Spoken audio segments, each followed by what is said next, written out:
Good morning, my dear students. Welcome to Political Science class. In the last class, we had discussed about All India Service, Central Service, and State Service. Today, we are going to discuss about Central, State, and District Administration. ಪ್ರಿಯ ವಿದ್ಯಾರ್ಥಿಗಳೇ, ಕಳೆದಂತಹ ಒಂದು ಅವಧಿಯಲ್ಲಿ ನಾವು ಅಖಿಲ ಭಾರತೀಯ ಸೇವೆ, ರಾಜ್ಯ ಸೇವೆ, ಅದೇ ರೀತಿಯಾಗಿ ಕೇಂದ್ರ ಸೇವೆಗಳ ಕುರಿತಾಗಿ ತಿಳಿದಿದ್ದೇವೆ. ಇಂದಿನ ಅವಧಿಯಲ್ಲಿ ಕೇಂದ್ರ, ರಾಜ್ಯ ಮತ್ತು ಜಿಲ್ಲಾಡಳಿತದ ಕುರಿತಾಗಿ ತಿಳಿಯೋಣ. First one, central administration. ಸಾಮಾನ್ಯವಾಗಿ ನೋಡಿ, ಆಡಳಿತ ಎನ್ನುವಂಥದ್ದು ಬಹಳ ಪ್ರಮುಖವಾಗಿ ಒಂದು ದೇಶದಲ್ಲಿ ಮಹತ್ವವನ್ನು ಪಡೆದುಕೊಂಡಿರುವಂಥದ್ದನ್ನು ನಾವು ನೋಡ್ಬೋದಾಗಿದೆ. ಎಲ್ಲಿ ಆಡಳಿತ ವ್ಯವಸ್ಥೆ, ಒಂದು ಮನೆಯನ್ನೇ ನಾವು ಎಕ್ಸಾಂಪಲ್ ಆಗಿ ತಗೊಂಡ್ರೆ, ಮನೆಯಲ್ಲಿ ಆಡಳಿತ ವ್ಯವಸ್ಥೆ ಎನ್ನುವಂಥದ್ದು ಅಂದರೆ ಆ ಒಂದು ಆಡಳಿತ ನಡೆಸುವಂಥವನು ಹೇಗಿರ್ತಾನೆ, ಅವನು ಯಾವ ರೀತಿಯಾದಂಥ ಒಂದು ಡಿಸಿಷನನ್ನು, ನಿರ್ಧಾರಗಳನ್ನು ತೆಗೆದುಕೊಳ್ತಾನೆ ಅನ್ನೋದರ ಆಧಾರದ ಮೇಲೆ ಆ ಮನೆ ಎನ್ನುವಂಥದ್ದು ಅಭಿವೃದ್ಧಿ ಹೊಂದಿದೆಯೋ ಹೊಂದಿಲ್ಲವೋ ಎನ್ನುವಂಥದ್ದು ನಿರ್ಧಾರ ಆಗಿರುವಂಥದ್ದನ್ನು ನಾವು ನೋಡ್ತೀವಿ. ಅದೇ ರೀತಿಯಾಗಿ ಒಂದು ದೇಶವನ್ನು ನಾವು ತಗೊಂಡಾಗ it's the important one administration.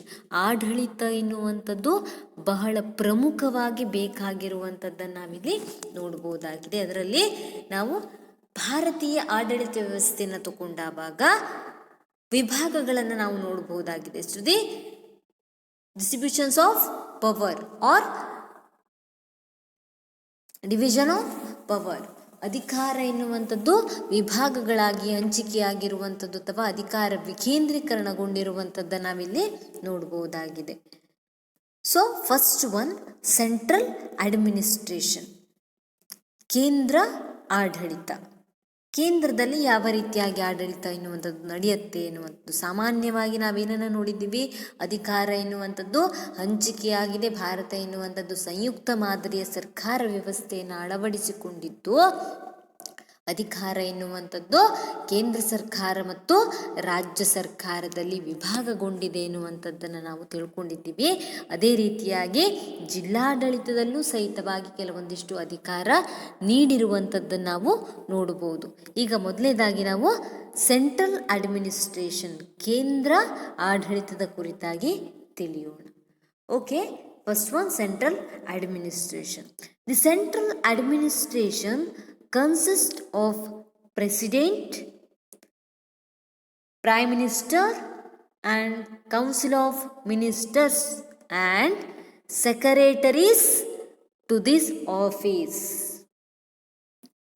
ಕೇಂದ್ರ ಆಡಳಿತ ಎನ್ನುವಂಥದ್ದು ಕೇಂದ್ರ ಸರ್ಕಾರದ ಆಡಳಿತವು ರಾಷ್ಟ್ರಪತಿ, ಪ್ರಧಾನಮಂತ್ರಿ, ಅದರ ಜೊತೆಗೆ ಸಚಿವ ಸಂಪುಟದ ಸದಸ್ಯರು ಮತ್ತು ಅದರ ಕಚೇರಿಯಲ್ಲಿರುವ ಕಾರ್ಯದರ್ಶಿಗಳನ್ನು ಒಳಗೊಂಡಿರುವಂಥದ್ದನ್ನು ನಾವು ನೋಡಬಹುದಾಗಿದೆ.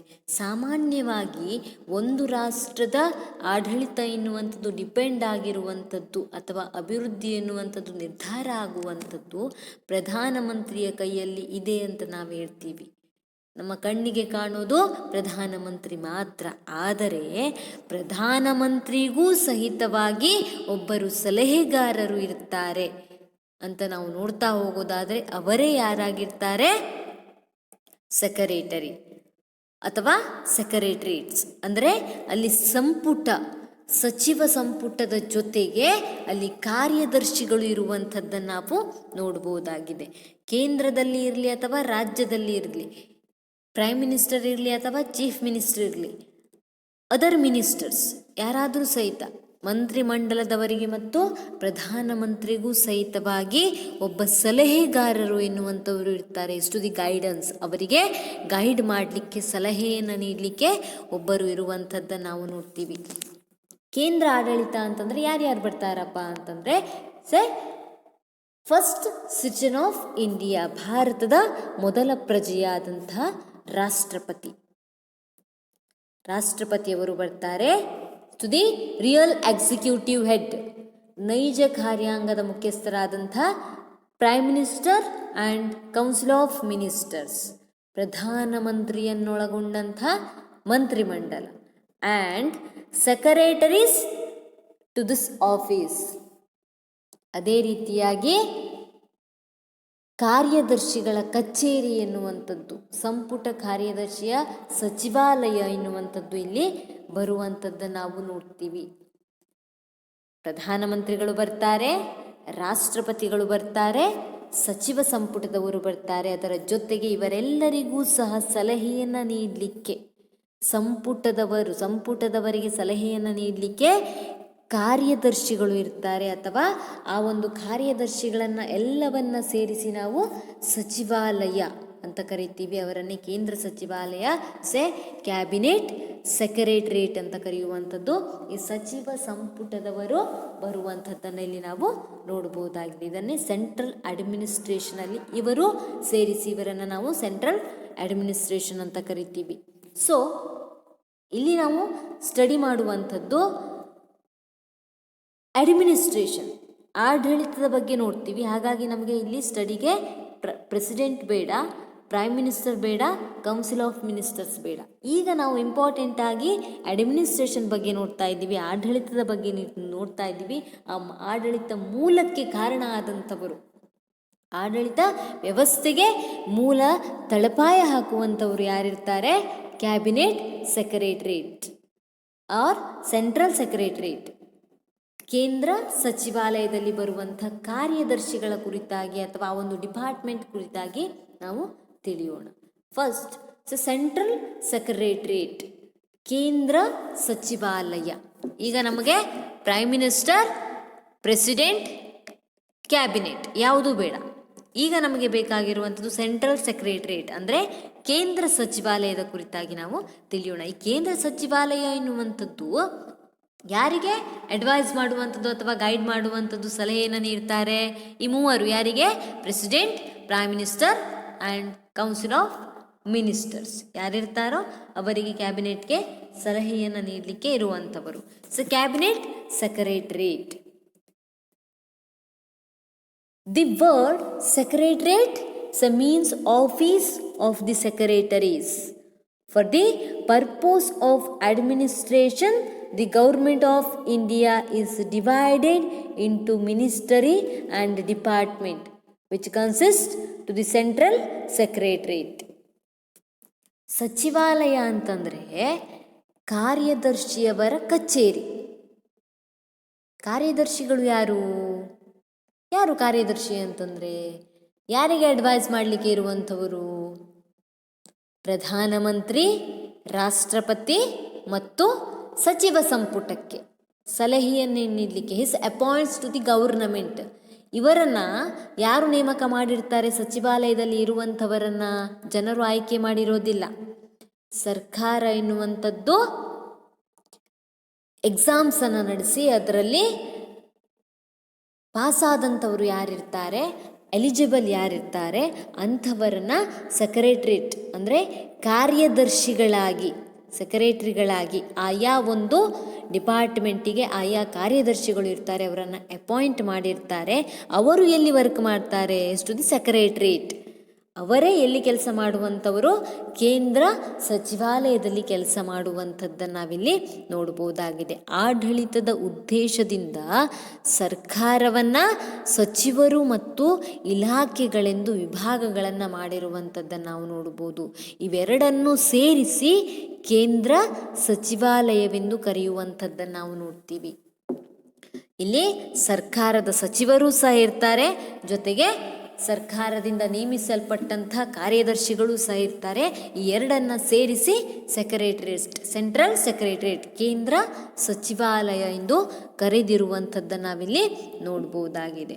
For efficient discharge of the business in allotted to the ministry, it is divided into the various department, wings, divisions, branch and sections. ಹಾಗಾಗಿ ಸಚಿವರುಗಳಿಗೆ ವಹಿಸಿರುವ ವ್ಯವಹಾರಗಳನ್ನು ಪರಿಣಾಮಕಾರಿಯಾಗಿ ನಿರ್ವಹಿಸಬೇಕಾದಂಥ ಉದ್ದೇಶದಿಂದಾಗಿ ಈ ಒಂದು ಸೆಕ್ರೆಟರಿಯೇಟನ್ನು ಹಲವಾರು ಇಲಾಖೆಗಳು, ವಿಭಾಗ, ಭಾಗ, ಶಾಖೆಗಳು ಎನ್ನುವುದಾಗಿ ವಿಂಗಡಣೆಯನ್ನು ಮಾಡಿರುವಂಥದ್ದನ್ನು ನಾವು ನೋಡ್ತೀವಿ. ಅಂದರೆ ಫಾರ್ ಎಕ್ಸಾಂಪಲ್ ನಾವು ತಗೊಂಡಾಗ, for example railway minister or railway department, railway minister or railway department ಅಂತ ನಾವು ತಗೊಂಡಾಗ ಡಿಪಾರ್ಟ್ಮೆಂಟಲ್ಲಿ ಏನು ವರ್ಕ್ ಮಾಡ್ತಾ ಇರ್ತಾರೆ, ಡಿಪಾರ್ಟ್ಮೆಂಟಲ್ಲಿ ವರ್ಕ್ ಮಾಡುವಂಥವರು is to the appoint to the government, is to the civil servants. ಇಲಾಖೆಯಲ್ಲಿ ಕೆಲಸ ಮಾಡುವಂಥವ್ರು ಯಾರಾಗಿರ್ತಾರೆ? ಸರ್ಕಾರದಿಂದ ನೇಮಿಸಲ್ಪಟ್ಟಂತಹ ನಾಗರಿಕ ಸೇವಾ ಸಿಬ್ಬಂದಿಗಳಾಗಿರ್ತಾರೆ. ಆ ಒಂದು ಇಲಾಖೆಯ ಹೆಡ್ ಯಾರಾಗಿರ್ತಾರೆ? Minister, railway minister is to the elected. ಅಲ್ಲಿ ಚುನಾಯಿತಗೊಂಡಂತಹ ಸದಸ್ಯರು ಏನಾಗಿರ್ತಾರೆ? ಮಿನಿಸ್ಟರ್ ಆಗಿರುವಂಥದ್ದನ್ನು ನಾವು ನೋಡಬಹುದಾಗಿದೆ. ಹಾಗಾಗಿ ಆಡಳಿತದ ಉದ್ದೇಶದಿಂದಾಗಿ ಸಚಿವರು ಮತ್ತು ಸಚಿವಾಲಯ ಎಂದು ವಿಭಾಗಗಳನ್ನು ಮಾಡಿರುವಂಥದ್ದನ್ನು ನಾವು ನೋಡಬಹುದು. ಇಷ್ಟು the hierarchical order of central secretariat, hierarchical order of central secretariat. ಒಂದು ಆಡಳಿತದ ಉದ್ದೇಶದಿಂದಾಗಿ ಒಂದು ಡಿಪಾರ್ಟ್ಮೆಂಟ್ಗಳನ್ನು ಅಥವಾ ಒಂದು ವಿಭಾಗವನ್ನು ನಾವೇನು ಮಾಡಿದ್ದೀವಿ, ಅದನ್ನು ಡಿವಿಷನ್ ಮಾಡಿರುವಂಥದ್ದು, ಅಥವಾ ಸಂಪುಟ ಸೆಕ್ರೆಟರಿ, ಸಂಪುಟ ಕಾರ್ಯ, ಸಂಪುಟ ಸಚಿವಾಲಯವನ್ನು ಹಲವಾರು ವ್ಯವಸ್ಥೆಗಳಾಗಿ ಆಡಳಿತದ ನಿರ್ವಹಣೆಯ ಪರಿಣಾಮಕಾರಿಯಾಗಿ ಮಾಡುವ ಉದ್ದೇಶದಿಂದಾಗಿ ವಿಭಾಗಗಳನ್ನು ಮಾಡಿರುವಂಥದ್ದನ್ನು ನಾವು ವಿಂಗಡಣೆಯನ್ನು ಮಾಡಿರುವಂಥದ್ದನ್ನು ನಾವು ನೋಡ್ಬೋದು. First one department. First one department ನೋಡಿ. ಫಾರ್ ಎಕ್ಸಾಂಪಲ್ ಯಾವ ಡಿಪಾರ್ಟ್ಮೆಂಟನ್ನು ನಾವು ತಗೊಳ್ಳೋಣ? ರೈಲ್ವೆ ಡಿಪಾರ್ಟ್ಮೆಂಟನ್ನು ತಗೊಳ್ಳೋಣ. Study what is department. This is a department is the primary units of a ministry. It is permanent to point out the difference between a ministry and a department. A single ministry may have two the server department under it. ನೋಡಿ, ಸಚಿವಾಲಯದ ಪ್ರಾಥಮಿಕವಾದಂಥ ಘಟಕವಾಗಿರುವಂಥದ್ದನ್ನು ನಾವಿದು ನೋಡಬಹುದಾಗಿದೆ. ಈ ಸಚಿವಾಲಯ ಮತ್ತು ಇಲಾಖೆಗಳ ನಡುವೆ ವ್ಯತ್ಯಾಸಗಳನ್ನು ನಿರ್ಧರಿಸುವಂಥದ್ದು ಕಾಣ್ತೀವಿ. ಸಚಿವಾಲಯವು ಹಲವಾರು ಇಲಾಖೆಗಳನ್ನು ಹೊಂದಿರುವಂಥದ್ದನ್ನು ನಾವು ನೋಡ್ತೀವಿ. ಸಚಿವಾಲಯ ಎನ್ನುವಂಥದ್ದು ಬಹಳಷ್ಟು ಇಲಾಖೆಗಳನ್ನು ಹೊಂದಿರುತ್ತೆ. ಸಚಿವಾಲಯದ ಇಲಾಖೆಗಳನ್ನು ನಾವು ಯಾವ್ಯಾವುದು ತಗೊಳ್ಳೋಣ? ಯಾವ್ದು ತಗೊಳ್ತೀವಿ? ಒಂದು, for example, it's A development of school education. Human resource development is divided into two departments. Listen, for example, so the human resource development is divided into two departments. First one, Department of School Education and Literacy. First one Department of School Education and Literacy. Second one Department of Higher Education. ನೋಡಿ, ಮಾನವ ಸಂಪನ್ಮೂಲ ಅಭಿವೃದ್ಧಿ ಕಾರ್ಯವನ್ನು ಎರಡು, ಅಂದರೆ ಮಾನವ ಸಂಪನ್ಮೂಲಗಳನ್ನು ಅಭಿವೃದ್ಧಿ ಕಾರ್ಯ ಮಾಡುವಂಥ ಒಂದು ಸಚಿವಾಲಯ ಎನ್ನುವಂಥದ್ದು, ಅದನ್ನು ಎರಡು ಇಲಾಖೆಗಳಾಗಿ ವರ್ಗೀಕರಣ ಮಾಡಲಾಗಿದೆ. ಯಾವುದಪ್ಪ ಅಂತಂದರೆ, ಶಾಲಾ ಶಿಕ್ಷಣ ಮತ್ತು ಸಾಕ್ಷರತಾ ಇಲಾಖೆ ಎನ್ನುವಂಥದ್ದು ಒಂದು ಇಲಾಖೆ ಆದರೆ, ಇನ್ನೊಂದು ಇಲಾಖೆ ಉನ್ನತ ಶಿಕ್ಷಣ ಇಲಾಖೆಯಾಗಿರುವಂಥದ್ದನ್ನು ನಾವು ನೋಡ್ಬೋದಾಗಿದೆ. ಒಂದು ಇಲಾಖೆಯನ್ನು, ಫಾರ್ ಎಕ್ಸಾಂಪಲ್ ರೈಲ್ವೆ ಡಿಪಾರ್ಟ್ಮೆಂಟ್ ಅಥವಾ ರೈಲ್ವೆನ ನಾವು ತಗೊಂಡಾಗ, ಆ ಒಂದು ಸೆಕ್ಷನನ್ನು ತಗೊಂಡಾಗ ಅದನ್ನು ಎರಡು ಡಿಪಾರ್ಟ್ಮೆಂಟ್ ಅಥವಾ 3-4 ಡಿಪಾರ್ಟ್ಮೆಂಟ್ಗಳಾಗಿ ವಿಭಾಗಗಳನ್ನು ಮಾಡಿರುವಂಥದ್ದು. ರೈಲ್ವೆ, ವಾಯುವ್ಯ ರೈಲ್ವೆ ಸಾರಿಗೆ, ಈಶಾನ್ಯ ರೈಲ್ವೆ ಸಾರಿಗೆ ಇಲಾಖೆ. ಅಂದರೆ ಇಲ್ಲಿ ಏನಾಗಿರುವಂಥದ್ದು, ಬೇರೆ ಬೇರೆ ಡಿಪಾರ್ಟ್ಮೆಂಟ್ಗಳಾಗಿ ವಿಭಾಗಗಳನ್ನು ಮಾಡಿರುವಂಥದ್ದು, ಅಥವಾ ಡಿಪಾರ್ಟ್ಮೆಂಟ್ಗಳಂದೆ defence department, railway department, postal department, ಅಂದರೆ ವಿವಿಧ ಇಲಾಖೆಗಳಾಗಿ ವಿಂಗಡಣೆಯನ್ನು ಮಾಡಲಾಗಿದೆ. ರೈಲ್ವೆ ಮಿನಿಸ್ಟರು ಅಥವಾ ರೈಲ್ವೆ ಸೆಕ್ರೆಟರಿ ಏನಾಗಿರ್ತಾನೆ, ಆ ರೈಲ್ವೆ ಡಿಪಾರ್ಟ್ಮೆಂಟ್ ಮಾತ್ರ ನೋಡ್ಕೊಳ್ಳುವಂಥವನಾಗಿರ್ತಾನೆ. ಅವನು ಯಾವುದಕ್ಕೆ ಹೋಗಲ್ಲ, ಪೋಸ್ಟಲ್ ಡಿಪಾರ್ಟ್ಮೆಂಟ್ಗೆ ಹೋಗ್ತಾನ? ಇಲ್ಲ. ಪೋಸ್ಟಲ್ ಡಿಪಾರ್ಟ್ಮೆಂಟು ಆ ಒಂದು ಇಲಾಖೆಗೆ ಸಂಬಂಧಿಸಿದ ಮಿನಿಸ್ಟರ್ ಮತ್ತು ಸೆಕ್ರೆಟರಿ ಮಾತ್ರ ನೋಡ್ಕೊಳ್ಳುವಂಥದ್ದನ್ನು ನಾವಿಲ್ಲಿ ನೋಡ್ಬೋದಾಗಿದೆ. Study ministers are the political headed of ministry. The secretary to the government of India is the administrative head. In case there are several departments within a ministry, each is headed by the secretary. ಇಲ್ಲಿ ಸಚಿವರು ಸಚಿವಾಲಯದ ರಾಜಕೀಯ ಮುಖ್ಯಸ್ಥರಾಗಿರ್ತಾರೆ. ಭಾರತ ಸರ್ಕಾರದ ಕಾರ್ಯದರ್ಶಿಯವರು ಆಡಳಿತದ ಮುಖ್ಯಸ್ಥರಾಗಿರುವಂಥದ್ದನ್ನು ನಾವು ನೋಡಬಹುದು. ಸಚಿವಾಲಯದ ಅಡಿಯಲ್ಲಿ ಹಲವಾರು ಇಲಾಖೆಗಳಿದ್ದರೆ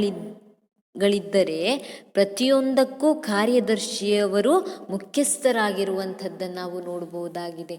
ಯಾವುದೇ ಇಲಾಖೆ ತಗೊಳ್ಳಿ ನೀವು, ಡಿಫೆನ್ಸನ್ನು ರಕ್ಷಣಾ ಒಂದು ವ್ಯವಸ್ಥೆಯನ್ನು ತಗೊಂಡಾಗ, ಅಥವಾ ರಕ್ಷಣಾ ಇಲಾಖೆ ಇರ್ಬೋದು, ವಿದೇಶಿ ವ್ಯವಹಾರದ ಇಲಾಖೆ ಇರ್ಬೋದು, ಅದೇ ರೀತಿಯಾಗಿ ಹೋಮ್ ಡಿಪಾರ್ಟ್ಮೆಂಟ್ ಇರ್ಬೋದು, ಗೃಹ ಖಾತೆ ಇರ್ಬೋದು, ಅಥವಾ ಗೃಹ ಇಲಾಖೆ ಇರ್ಬೋದು, ರೈಲ್ವೆ ಇಲಾಖೆ ಇರ್ಬೋದು, ಪೋಸ್ಟಲ್ ಇಲಾಖೆ ಇರ್ಬೋದು. ಯಾವ ಇಲಾಖೆಯನ್ನು ನಾವು ತಗೊಂಡ್ರೂ ಸಹ ಆ ಇಲಾಖೆಯ ರಾಜಕೀಯ ಮುಖ್ಯಸ್ಥರು ಮಿನಿಸ್ಟರ್ ಆಗಿರ್ತಾರೆ, ಅಂದರೆ ಮಂತ್ರಿಗಳು ಆಗಿರ್ತಾರೆ. ಆದರೆ ಆಡಳಿತಾತ್ಮಕ ಮುಖ್ಯಸ್ಥರು ಮತ್ತೊಬ್ಬರು ಇರ್ತಾರೆ, ಅವರೇ ಕಾರ್ಯದರ್ಶಿಗಳು. ಪ್ರತಿಯೊಂದು ಇಲಾಖೆಗೆ ಪ್ರತಿಯೊಬ್ಬರೂ ಸಹ, ಅಂದರೆ ಪ್ರತಿಯೊಂದು ಇಲಾಖೆಗೆ ಒಬ್ಬ ರಾಜಕೀಯ ಮುಖ್ಯಸ್ಥ ಇರ್ತಾನೆ. ಅವನನ್ನು ಜನರು ಎಲೆಕ್ಟ್ ಮಾಡಿರ್ತಾರೆ, ಚುನಾವಣೆಯ ಮೂಲಕ ಆಯ್ಕೆಯಾಗಿರ್ತಾರೆ. ಆಡಳಿತದ ಮುಖ್ಯಸ್ಥರು ಯಾರಾಗಿರ್ತಾರಪ್ಪ ಅಂತಂದರೆ ಸರ್ಕಾರದಿಂದ ನೇಮಿಸಲ್ಪಟ್ಟಂಥವರು. ಅವರು ತಮ್ಮ ಪರೀಕ್ಷೆಗಳನ್ನು ಅಥವಾ ಸ್ಪರ್ಧಾತ್ಮಕ ಪರೀಕ್ಷೆಗಳನ್ನು ಅಟೆಂಡ್ ಆಗಿ ಪಾಸಾಗಿ ಅವರ ಕ್ವಾಲಿಫಿಕೇಷನ್ ಅಥವಾ ಅವರು ಸಮರ್ಥರಾದ ನಂತರದಲ್ಲಿ ಅವರನ್ನು ಸೆಕ್ರೆಟರಿ ಅಥವಾ ಕಾರ್ಯದರ್ಶಿಯಾಗಿ ನೇಮಕ ಮಾಡಿರುವಂಥದ್ದನ್ನು ನಾವು ನೋಡ್ತೀವಿ. ಆಡಳಿತದ ಮುಖ್ಯಸ್ಥರು ಕಾರ್ಯದರ್ಶಿಗಳಾದರೆ ಆಡಳಿತದ ರಾಜಕೀಯ ಮುಖ್ಯಸ್ಥರು ಯಾರಾಗಿರ್ತಾರೆ, ಮಂತ್ರಿಗಳಾಗಿರುವಂಥದ್ದನ್ನು ನಾವು ನೋಡ್ಬೋದು. A minister remain in power for the period of 5 years. ಒಬ್ಬ ಮಿನಿಸ್ಟರ್ ತಾನು ಆಯ್ಕೆಯಾದ 5 ವರ್ಷಗಳ ತನಕ ಮಾತ್ರ ಅವನು ಆ ಒಂದು ಡಿಪಾರ್ಟ್ಮೆಂಟಿನ ಪೊಲಿಟಿಕಲ್ ಹೆಡ್ ಆಗಿರ್ಬೋದು, ಅಥವಾ ಏನಾಗ್ಬೋದು, ಆ ಒಂದು ಇಲಾಖೆಯಲ್ಲಿ ಅವನು ಇರಬಹುದು. ಅದು ಯಾವುದೇ ಇಲಾಖೆ ಆದರೂ ಸಹಿತ. Is generally secretary belongs to permanent civil service and remains in office till he retirements. ಆದರೆ ಕಾರ್ಯದರ್ಶಿ ಎನ್ನುವಂಥವನು ಒಮ್ಮೆ ಆಯ್ಕೆಯಾದ ನಂತರದಲ್ಲಿ ಅವನ ರಿಟೈರ್ಮೆಂಟ್ ಏಜ್ ತನಕನೂ ಸಹಿತವಾಗಿ ಅವನು ಸಿವಿಲ್ ಸರ್ವೆಂಟ್ಸ್ ಆಗಿ, ನಾಗರಿಕ ಸೇವಾ ಸಿಬ್ಬಂದಿಯಾಗಿಯೇ ಕೆಲಸ ಮಾಡ್ತಾ ಇರ್ತಾನೆ. ಆದರೆ ಮಂತ್ರಿಗಳು ಹಾಗಲ್ಲ, 5 ವರ್ಷ ಆಯ್ಕೆಯಾಗಿ 5 ವರ್ಷ ಇರ್ಬೋದು, ಅಥವಾ ಮತ್ತೆ ಪುನಃ ಆಯ್ಕೆಯಾಗಿ ಮತ್ತೆ 5 ವರ್ಷ ಇರ್ಬೋದು. ಆದರೆ ಇವರು ಆಡಳಿತದ ಮುಖ್ಯಸ್ಥರಾದಂಥ ಒಂದು ಸೆಕ್ರೆಟರಿ ಎನ್ನುವಂಥವರು ಅವರ ರಿಟೈರ್ಮೆಂಟ್ ಏಜ್ ತನಕ, ನಿವೃತ್ತಿಯ ವಯಸ್ಸಿನ ತನಕನೂ ಸಹ ಅವರು ಅಧಿಕಾರದಲ್ಲಿ ಇರುವಂಥದ್ದನ್ನು ನಾವು ನೋಡ್ಬೋದು. So it has been observed that is A ministers charge frequently participately within every charge of leadership, every change of leadership. ಸಚಿವರು ಗರಿಷ್ಠ 5 ವರ್ಷಗಳ ಅವಧಿಗೆ ಅಧಿಕಾರವನ್ನು ಪಡ್ಕೊಂಡಿರ್ಬೋದು. ಆದರೆ ಸಾಮಾನ್ಯವಾಗಿ ಕಾರ್ಯದರ್ಶಿಯು ಕಾಯಂ ನಾಗರಿಕ ಸೇವೆಗೆ ಸೇರಿದ್ದು ನಿವೃತ್ತಿಯವರೆಗೂ ಸಹಿತವಾಗಿ ಕಾರ್ಯನಿರ್ವಹಿಸುವಂಥ ಅಧಿಕಾರ ಹೊಂದಿರ್ತಾನೆ. ವಿಶೇಷವಾಗಿ ಸರ್ಕಾರದ ನಾಯಕತ್ವ ಬದಲಾಗಬಹುದು, ಆದರೆ ಕೆಲವು ಸಂದರ್ಭದಲ್ಲಿ ಸಚಿವರ ಖಾತೆಗಳು ಬದಲಾಗಬಹುದು.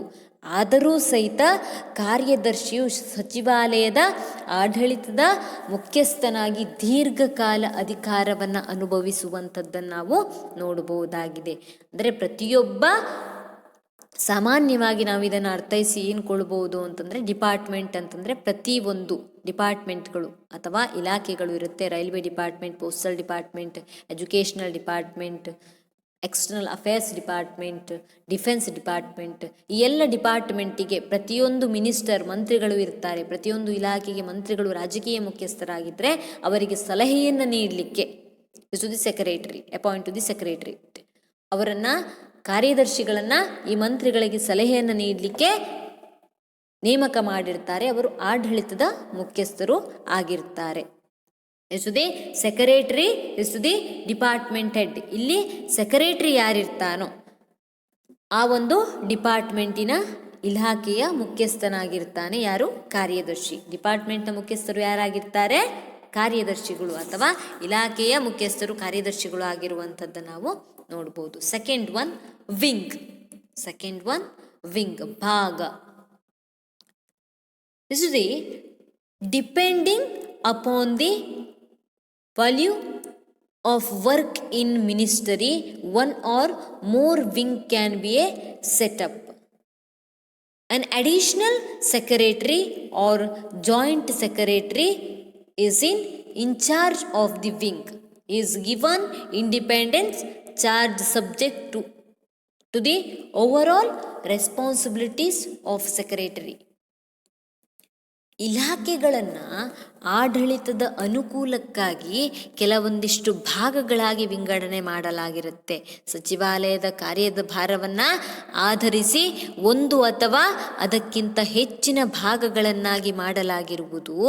ಒಬ್ಬ ಕಾರ್ಯದರ್ಶಿ ಅಥವಾ ಜಂಟಿ ಕಾರ್ಯದರ್ಶಿಯು ಆ ಭಾಗದ ಜವಾಬ್ದಾರಿಯನ್ನು ಹೊಂದಿರುವಂಥದ್ದನ್ನು ನಾವು ನೋಡ್ತೀವಿ. ಕಾರ್ಯದರ್ಶಿಯವರ ಸಂಪೂರ್ಣ ಜವಾಬ್ದಾರಿಯ ಮೇಲೆ ಅವನಿಗೆ ಸ್ವತಂತ್ರ ಜವಾಬ್ದಾರಿಯನ್ನು ನೀಡಲಾಗಿರುವಂಥದ್ದನ್ನು ನಾವು ನೋಡ್ಬೋದು. ಇಲಾಖೆಗಳನ್ನು ಆಡಳಿತದ ಅನುಕೂಲಕ್ಕಾಗಿ, ನಾ ಆವಾಗ ಹೇಳಿದಾಗೆ ರೈಲ್ವೆ ಇಲಾಖೆ ಎನ್ನುವಂಥದ್ದನ್ನು ನಾವು ತಗೊಂಡಾಗ ಆಡಳಿತದ ಒಂದು ಅನುಕೂಲಕ್ಕಾಗಿ ವಾಯುವ್ಯ ರೈಲ್ವೆ ಸಾರಿಗೆ ಇಲಾಖೆ, ಈಶಾನ್ಯ ರೈಲ್ವೆ ಸಾರಿಗೆ ಇಲಾಖೆ, ಹೀಗೆ ಇಲಾಖೆಗಳನ್ನು ವಿವಿಧ ವಾಯುವ್ಯ ರೈಲ್ವೆ ಒಂದು ಭಾಗ ಅಥವಾ ವಿಭಾಗ, ಈಶಾನ್ಯ ರೈಲ್ವೆ ಭಾಗ ಅಥವಾ ವಿಭಾಗ ಎನ್ನುವಂಥದ್ದಾಗಿ ಈ ಭಾಗಗಳನ್ನಾಗಿ ವಿಂಗಡಣೆ ಮಾಡಲಾಗಿರುತ್ತೆ. ಅಲ್ಲಿ ಆ ಒಂದು wing administration head in additional or joint secretary, ಒಬ್ಬ ಕಾರ್ಯದರ್ಶಿ ಇರ್ತಾನೆ ಅಥವಾ ಜಂಟಿ ಕಾರ್ಯದರ್ಶಿ ಎನ್ನುವಂಥವನು ಭಾಗದ ಮುಖ್ಯಸ್ಥನಾಗಿರುವಂಥದ್ದನ್ನು ನಾವು ನೋಡ್ತೀವಿ. ನೆಕ್ಸ್ಟ್ ಡಿವಿಷನ್ ಆರ್ ವಿಭಾಗ. Division, the wing of the ministry is them divided into the divisions for a sake of efficient and disclosure of the business allotted to the ministry. ನೋಡಿ, ವಿಭಾಗಗಳನ್ನು, ಸಚಿವಾಲಯದ ಕೆಲವು ಕಾರ್ಯದರ್ಶಿಗಳನ್ನು ಸಮಗ್ರ ಮತ್ತು ಪರಿಣಾಮಕಾರಿಯಾಗಿ ಕಾರ್ಯಗಳನ್ನು ಸಮಗ್ರ ಮತ್ತು ಪರಿಣಾಮಕಾರಿಯಾಗಿ ನಿರ್ವಹಿಸಲು ಸಲುವಾಗಿ ಸಚಿವಾಲಯದ ಭಾಗಗಳನ್ನು ವಿಭಾಗಗಳನ್ನಾಗಿ ವಿಂಗಡಣೆ ಮಾಡಿರುವಂಥದ್ದನ್ನು ನಾವು ನೋಡ್ತೀವಿ. ಸಾಮಾನ್ಯವಾಗಿ ಇದರ ಮುಖ್ಯಸ್ಥರು ಎನ್ನುವಂಥವನು ಉಪಕಾರ್ಯದರ್ಶಿಯಾಗಿರುವಂಥದ್ದನ್ನು ನಾವು ನೋಡ್ಬೋದು. ಉಪಕಾರ್ಯದರ್ಶಿ ಎನ್ನುವಂಥವನು ಇದರ ಮುಖ್ಯಸ್ಥನಾಗಿರುವಂಥದ್ದನ್ನು ಕಾಣ್ತೀವಿ. ಅಂದರೆ ಭಾಗಗಳನ್ನು ವಿಭಾಗಗಳನ್ನಾಗಿ ವಿಂಗಡಣೆ ಮಾಡಲಾಗಿರುವಂಥದ್ದನ್ನು ಕಾಣ್ತೀವಿ. Next branch. ಎಷ್ಟು the branch normally consist of 2 sections and is under the charge of the under secretary. He is also called as branch officer. ಸಾಮಾನ್ಯವಾಗಿ ಉಪವಿಭಾಗಗಳನ್ನಾಗಿ ನಾವು ವಿಂಗಡಣೆ ಮಾಡಲಾಗುವಂಥದ್ದನ್ನು ನೋಡ್ತೀವಿ. ಉಪವಿಭಾಗ ಅಥವಾ ಬ್ರಾಂಚ್ ಸಾಮಾನ್ಯವಾಗಿ 2 ಉಪಶಾಖೆಗಳನ್ನು ಒಳಗೊಂಡಿದ್ದು ಅಧೀನ ಕಾರ್ಯದರ್ಶಿಗಳ ಜವಾಬ್ದಾರಿಯಲ್ಲಿರುವಂಥದ್ದನ್ನು ನಾವು ನೋಡ್ತೀವಿ. ಇದರ ಮುಖ್ಯಸ್ಥ ಅಧೀನ ಕಾರ್ಯದರ್ಶಿ ಆಗಿರ್ತಾನೆ. ಸೊ ರೈಲ್ವೆ ಡಿಪಾರ್ಟ್ಮೆಂಟನ್ನು ತಗೊಂಡಾಗ ಅದರ ಒಂದು ಭಾಗಗಳನ್ನಾಗಿ ಏನು ಮಾಡಿದ್ರು? ವಾಯುವ್ಯ ರೈಲ್ವೆ ಸಾರಿಗೆ ಇಲಾಖೆ, ಇಲಾಖೆ ಇರ್ಬೋದು, ಈಶಾನ್ಯ ರೈಲ್ವೆ ಸಾರಿಗೆ ಇಲಾಖೆ ಇರ್ಬೋದು, ಅದನ್ನು ಭಾಗಗಳಾಗಿ ವಿಂಗಡಣೆ ಮಾಡಿರುವಂಥದ್ದು ನೋಡ್ತೀವಿ. ಅದೇ ರೀತಿಯಾಗಿ ವಿಭಾಗಗಳನ್ನಾಗಿ ಅದನ್ನು ಸಹಿತವಾಗಿ ವಿಭಾಗಗಳನ್ನಾಗಿ ಮಾಡಿರ್ತಾರೆ. ಒಂದೊಂದು ಡಿಸ್ಟಿಕ್ಕಿಗೆ ಒಂದೊಂದು ವಿಭಾಗಗಳನ್ನಾಗಿ ಮಾಡಿರುವಂಥದ್ದನ್ನು ನಾವು ನೋಡಬಹುದಾಗಿದೆ. ಅದೇ ರೀತಿಯಾಗಿ ಕೆಲವೊಂದಿಷ್ಟು ತಾಲೂಕು ಮಟ್ಟದಲ್ಲಿ ಉಪವಿಭಾಗಗಳನ್ನಾಗಿ ಮಾಡಿರ್ತಾರೆ. ಆ ಉಪವಿಭಾಗಗಳ ಮುಖ್ಯಸ್ಥನಾಗಿ ಇಲ್ಲಿ ಶಾಖ ಅಧಿಕಾರಿ ಎನ್ನುವಂಥವನು ಇರುವಂಥದ್ದನ್ನು ನಾವು ನೋಡ್ತೀವಿ, ಅಥವಾ ಅಧೀನ ಕಾರ್ಯದರ್ಶಿ ಎನ್ನುವಂಥವರು ಇರ್ತಾರೆ. Next last one section. ಇದನ್ನು ಸೆಕ್ಷನ್ ಆಗಿ ಇಲಾಖೆಗಳನ್ನು ಸೆಕ್ಷನ್ಸ್ಗಳಾಗಿ ವಿಭಾಗಗಳನ್ನು ಮಾಡಿರ್ತಾರೆ. ಎಷ್ಟು the section in headed by the section officer. ಈ sections consist of the system an upper division or lower division. ನೋಡಿ, ಇಲ್ಲಿ ಶಾಖೆಗೆ ಶಾಖಾಧಿಕಾರಿಗಳನ್ನು ಮುಖ್ಯಸ್ಥರನ್ನಾಗಿ ನೇಮಕ ಮಾಡಲಾಗಿರುತ್ತೆ. ಒಂದು ಶಾಖಾ ಭಾಗವು ಸಹಾಯಕರು, ಮೇಲ್ದರ್ಜೆಯ ಮತ್ತು ಕೆಳದರ್ಜೆಯ ಲಿಪಿಕ ನೌಕರರನ್ನು ಒಳಗೊಂಡಿರುವಂಥದ್ದನ್ನು ನಾವು ನೋಡ್ತೀವಿ. ಶಾಖೆ ಅಂತಂದರೆ ಅತ್ಯಂತ ಕೆಳಮಟ್ಟದ ಒಂದು ಆಡಳಿತ ವ್ಯವಸ್ಥೆ. ಕೆಳಮಟ್ಟದ್ದು ಅಲ್ಲ, ಒಂದು ಕೆಳಗಿನ ಹಂತದ ಆಡಳಿತ ವ್ಯವಸ್ಥೆ ಆಗಿರುವಂಥದ್ದನ್ನು ನಾವು ನೋಡ್ತೀವಿ.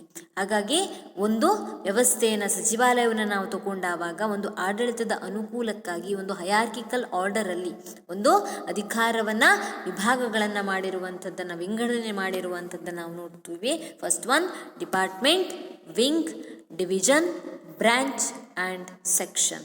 ಇಲಾಖೆ, ಭಾಗ, ವಿಭಾಗ, ಉಪವಿಭಾಗ ಮತ್ತು ಶಾಖೆಗಳೆಂದು ವಿಂಗಡಣೆ ಮಾಡಿರುವಂಥದ್ದನ್ನು ನಾವು ನೋಡ್ತೀವಿ. ಹಾಗಿದ್ರೆ ನೆಕ್ಸ್ಟು ಕ್ಯಾಬಿನೆಟ್ ಸೆಕ್ರೆಟರಿ.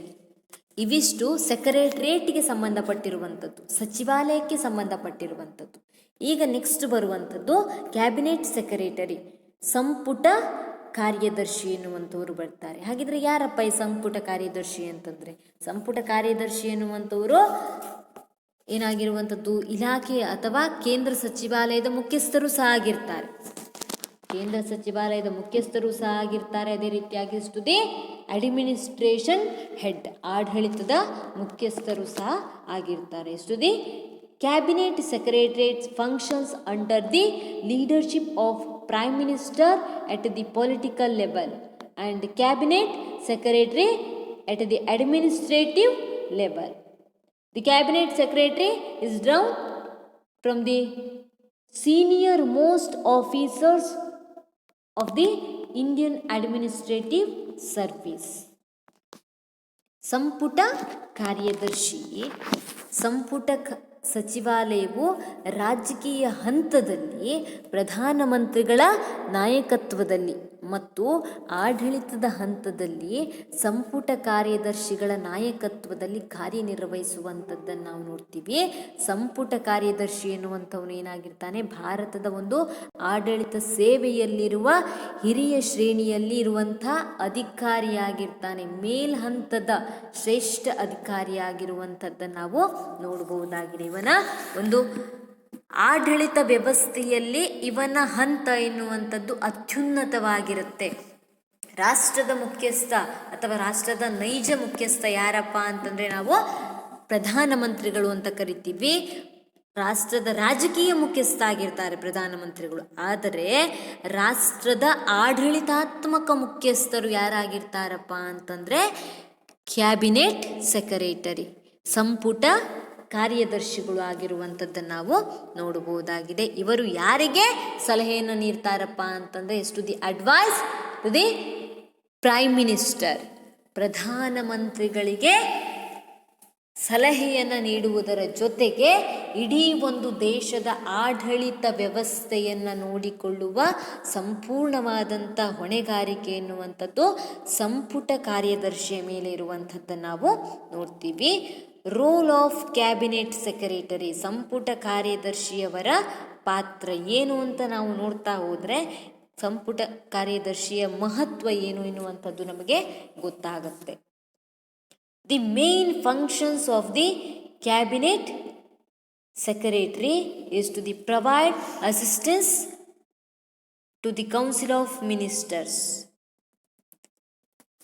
ಸಂಪುಟ ಕಾರ್ಯದರ್ಶಿಯ ಪ್ರಮುಖವಾದಂಥ ಕಾರ್ಯವೆಂದರೆ ಸಚಿವ ಸಂಪುಟದಲ್ಲಿರುವ ಮಂತ್ರಿಗಳಿಗೆ ಸಲಹೆಯನ್ನು ಮಾಡುವಂಥದ್ದನ್ನು ನಾವು ನೋಡ್ತೀವಿ. ಅದರ ಜೊತೆಗೆ ಸಂಪುಟ ದರ್ಜೆಯ ಸಚಿವರೊಂದಿಗೆ ಸಂಪರ್ಕವನ್ನು ಹೊಂದಿರುವಂಥದ್ದನ್ನು ಸಹ ಕಾಣ್ತೀವಿ. Is deals with primarily with the cabinet ministers. He is also in close contact with the secretary in charge of the different minister and departments. ಪ್ರಧಾನಮಂತ್ರಿಗೆ ಇವನು ಸಲಹೆಗಾರ. ಉಳಿದಂತಹ ಮಿನಿಸ್ಟರ್ ಇರ್ತಾರಲ್ವಾ, ಯಾರು ಬೇರೆ ಬೇರೆ ಮಿನಿಸ್ಟರ್ಗಳು, railway minister, postal education minister, external affairs minister, home minister, ಈ ಎಲ್ಲ ಮಿನಿಸ್ಟರ್ಸ್ಗಳಿರ್ತಾರಲ್ವ, ಆ ಮಿನಿಸ್ಟರ್ಸ್ಗಳಿಗೆ ಒಬ್ಬೊಬ್ಬ ಸೆಕ್ರೆಟರಿ ಇರ್ತಾನೆ, ಒಬ್ಬ ಕಾರ್ಯದರ್ಶಿ ಇರ್ತಾನೆ. ಆ ಒಬ್ಬೊಬ್ಬರು ಕಾರ್ಯದರ್ಶಿಗಳು ಆ ಒಂದು ಮಿನಿಸ್ಟರ್ಸ್ಗೆ ಸಲಹೆಯನ್ನು ನೀಡುವಂಥದ್ದು. ಇವರು ಯಾರಿಗೆ ಸಲಹೆಯನ್ನು ನೀಡ್ತಾರೆ? ಈ ಒಂದು ಕ್ಯಾಬಿನೆಟ್ ಸೆಕ್ರೆಟರಿ ಎನ್ನುವಂಥವರು ಪ್ರಧಾನಮಂತ್ರಿಗಳಿಗೆ ಸಲಹೆಯನ್ನು ನೀಡುವಂಥವರು. ಇವರು ಉಳಿದಂತಹ ಮಿನಿಸ್ಟರ್ ಯಾರಿರ್ತಾರೆ ನೋಡಿ, ಅವರ ಜೊತೆ ಕ್ಲೋಸ್ ರಿಲೇಷನ್ಶಿಪ್ಪನ್ನು ಇಟ್ಟುಕೊಳ್ಬೇಕು, ಕಾಂಟ್ಯಾಕ್ಟ್ಸನ್ನು ಇಟ್ಟುಕೊಳ್ಳಬೇಕು. ಯಾಕೆ ಕಾಂಟ್ಯಾಕ್ಟ್ಸನ್ನು ಇಟ್ಕೊಳ್ಬೇಕು? ಉಳಿದಂಥ ಡಿಪಾರ್ಟ್ಮೆಂಟಲ್ಲಿ ಅಥವಾ ಉಳಿದಂಥ ಇಲಾಖೆಯಲ್ಲಿ ಏನೆಲ್ಲ ಆಯಿತು, ಯಾವೆಲ್ಲ ಅಭಿವೃದ್ಧಿ ಆಗಬೇಕು, ಎಷ್ಟು ಹಣಕಾಸಿನ ಸಹಾಯ ಆಗಿದೆ, ಎಷ್ಟು ಹಣಕಾಸು ಬೇಕು ಎನ್ನುವುದೆಲ್ಲವನ್ನು ಸಹಿತವಾಗಿ ತಿಳ್ಕೊಂಡಿಟ್ಕೊಳ್ಬೇಕು. ಅದರ ಜೊತೆಗೆ ಅದರಂತೆಯೇ ಪ್ರಧಾನಮಂತ್ರಿಗಳಿಗೆ ಸಲಹೆಯನ್ನು ನೀಡಬೇಕು. ಹಾಗೆ ಆ ಬೇರೆ ಬೇರೆ ಇಲಾಖೆಗೆ ಏನು ಹಣಕಾಸಿನ ಸಹಾಯ ಬೇಕು ಎನ್ನುವಂಥದ್ದನ್ನು ಇವರು ಮೆನ್ಷನ್ ಮಾಡಿ ಇಟ್ಕೊಳ್ಬೇಕು. As the head of the civil service, ಇವರು ಏನಾಗಿರ್ತಾರೆ? ನಾಗರಿಕ ಸಂಪುಟ ಕಾರ್ಯದರ್ಶಿ ಎನ್ನುವಂಥವರು ನಾಗರಿಕ ಸೇವೆಯ ಮುಖ್ಯಸ್ಥರಾಗಿರುವಂಥದ್ದನ್ನು ನಾವು ನೋಡ್ತೀವಿ.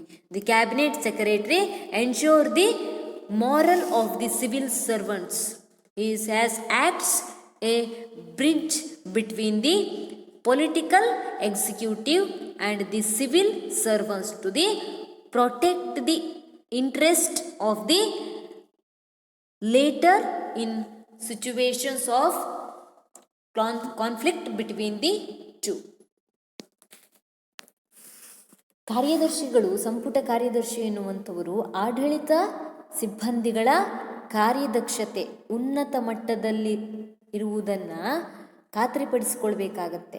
ರಾಜಕಾರಣಿಗಳು ಮತ್ತು ನಾಗರಿಕ ಸಿಬ್ಬಂದಿಗಳ ನಡುವೆ ಸೇತುವೆಯಂತೆ ಇವರು ಕೆಲಸ ಮಾಡ್ತಾ ಇರ್ತಾರೆ. ಇಬ್ಬರ ನಡುವೆ ಉಂಟಾದಂತಹ ಕೆಲವೊಂದಿಷ್ಟು ವಿವಾದಗಳನ್ನು ಬಗೆಹರಿಸುವ ಕಾರ್ಯವನ್ನು ಸಂಪುಟ ಕಾರ್ಯದರ್ಶಿಗಳು ಮಾಡಬೇಕಾಗುವಂಥದ್ದು ಅನಿವಾರ್ಯ ಆಗಿರುತ್ತೆ.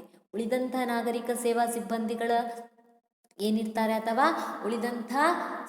ಉಳಿದಂಥ ಒಂದು ಮಿನಿಸ್ಟರ್ಸ್ಗಳಿಗೆ ಸಲಹೆಯನ್ನು ನೀಡಲಿಕ್ಕೆ ಇರುವಂತಹ ಸೆಕ್ರೆಟರಿಗಳಿರ್ತಾರೆ ನೋಡಿ, ಎಲ್ಲರ ನಡುವೆ ರಾಜಕೀಯ ಮತ್ತು ಆಡಳಿತ ಅಧಿಕಾರದ ನಡುವೆ ಸೇತುವೆಯಾಗಿ ಇವರು ಕೆಲಸ ಮಾಡುವಂಥದ್ದನ್ನು ನಾವು ನೋಡ್ತೀವಿ. ಮಿನಿಸ್ಟರ್ ಮತ್ತು ಸಿವಿಲ್ ಸರ್ವೆಂಟ್ಸ್ ನಡುವೆ ಏನಾದರೂ ಗಲಾಟೆಗಳು ಬರದಂತೆ ನೋಡ್ಕೊಳ್ಬೇಕು. ಮಿನಿಸ್ಟರ್ ಆರ್ಡರ್ ಏನು ಪಾಸ್ ಮಾಡ್ತಾರೆ, ಯಾವ ರೀತಿಯಾದಂಥ ಒಂದು ಆಡಳಿತ ನಡಿಬೇಕು ಅಂತ ಹೇಳ್ತಾರೆ, ಅದನ್ನು ಸಿವಿಲ್ ಸರ್ವೆಂಟ್ಸ್ಗೆ ಪಾಸ್ ಮಾಡಿ ಅದು ಕರೆಕ್ಟ್ ಇಂಪ್ಲಿಮೆಂಟ್ ಆಗೋ ಹಾಗೆ, ಸರಿಯಾಗಿ ಜಾರಿಗೆ ತರುವ ಹಾಗೆ ಮಾಡುವಂಥ ಕೆಲಸ ಎನ್ನುವಂಥದ್ದನ್ನು ಇಲ್ಲಿ ಸಂಪುಟ ಕಾರ್ಯದರ್ಶಿ ಎನ್ನುವಂಥವ್ರು ಮಾಡಬೇಕಾಗಿರುವಂಥದ್ದನ್ನು ನಾವು ನೋಡ್ಬೋದಾಗಿದೆ. So the cabinet secretary attends all meetings of the cabinet and cabinet committees. ಸಂಪುಟ ಕಾರ್ಯದರ್ಶಿ ಎನ್ನುವಂಥವನು ಸಂಪುಟ ಮತ್ತು ಸಂಪುಟದ ಸಮಿತಿಗಳಲ್ಲಿ ಎಲ್ಲ ಸಭೆಗಳಲ್ಲೂ ಸಹ ಹಾಜರಿರಬೇಕಾಗತ್ತೆ. The must should be attend all meetings. In the cabinet meeting sit down up to the ministers which contain in the decisions reached. The cabinet secretary has to follow the code of secretary. Code of secrecy. So ಏನಾಗುವಂಥದ್ದಪ್ಪ ಅಂತಂದರೆ, ಸಭೆಯಲ್ಲಿ ಯಾವೆಲ್ಲ ನಡವಳಿಗಳನ್ನು ಅಥವಾ ಕೆಲವೊಂದಿಷ್ಟು ತೀರ್ಮಾನಗಳನ್ನು ತೆಗೆದುಕೊಂಡ್ರು ಎನ್ನುವಂಥದ್ದನ್ನು ಇವನು ಬರೆದು ಇಟ್ಟುಕೊಳ್ಬೇಕು. ಡಾಕ್ಯುಮೆಂಟ್ಸನ್ನು ಇಟ್ಟುಕೊಳ್ಬೇಕಾಗುತ್ತೆ, ದಾಖಲೆಯನ್ನು ಕ್ರೋಢೀಕರಿಸಬೇಕಾಗುತ್ತೆ. ಜೊತೆಗೆ ಸರ್ಕಾರದ ರಹಸ್ಯಗಳನ್ನು ಕಾಪಾಡಿಕೊಂಡು ಹೋಗಬೇಕಾಗತ್ತೆ. ಸರ್ಕಾರದ ರಹಸ್ಯ ಏನಿದೆ ಅದನ್ನು ಕಾಪಾಡ್ಕೊಂಡು ಹೋಗಬೇಕು. ಅದನ್ನು ಮೀಡಿಯಾದವರಿಗೆ ಅಥವಾ ಇನ್ಯಾರಿಗೋ ಹೇಳಬಾರ್ದು. ಆ ಒಂದು ಸೀಕ್ರೆಸಿಯನ್ನು ಕಾಪಾಡ್ಕೊಂಡು ಹೋಗಬೇಕಾಗಿರುವಂಥದ್ದನ್ನು ನಾವು ನೋಡಬಹುದಾಗಿದೆ. This cabinet secretary act as the eyes and ears of the prime minister to keep in touch with the process of the official business in union government. ನೋಡಿ, ಇವನು ಸಂಪುಟ ಕಾರ್ಯದರ್ಶಿ ಎನ್ನುವಂಥವನು ಪ್ರಧಾನಮಂತ್ರಿಯ ಕಣ್ಣು ಮತ್ತು ಕಿವಿಗಳಂತೆ ಕಾರ್ಯವನ್ನು ನಿರ್ವಹಿಸಬೇಕಾಗತ್ತೆ. ಜೊತೆಗೆ ಕೇಂದ್ರ ಸರ್ಕಾರದ ಅಧಿಕಾರಿಗಳೊಂದಿಗೆ ಯಾವಾಗಲೂ ಸಂಪರ್ಕವನ್ನು ಇಟ್ಟುಕೊಳ್ಬೇಕಾಗಿರುತ್ತೆ.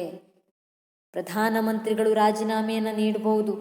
selects the civil service and provides to the elements of the stability and continuity in the administration. When the prime minister resign, ಅಂದರೆ ಒಂದೊಮ್ಮೆ ಪ್ರಧಾನಮಂತ್ರಿಗಳು ರಿಸೈನ್ ಮಾಡಿದ್ರೂ ಸಹಿತ ಅಥವಾ ಒಂದು ಪ್ರಧಾನಮಂತ್ರಿ ಅಧಿಕಾರದಿಂದ ಕೆಳಗಡೆ ಇಳಿದ್ರೂ ಸಹಿತವಾಗಿ ಈ ಒಂದು ಕಾರ್ಯದರ್ಶಿ ಎನ್ನುವಂಥವನು ಅವನ ಆಡಳಿತ ನಿರ್ವಹಣೆ ಏನಿದೆ ಅದನ್ನು ಸಂಪೂರ್ಣವಾಗಿ ನಿರ್ವಹಿಸಿಕೊಂಡು ಹೋಗಬೇಕು. ಜೊತೆಗೆ ಅವನ ಕೆಳಗಿನ ನಾಗರಿಕ ಸೇವಾ ಸಿಬ್ಬಂದಿಗಳಿಗೆ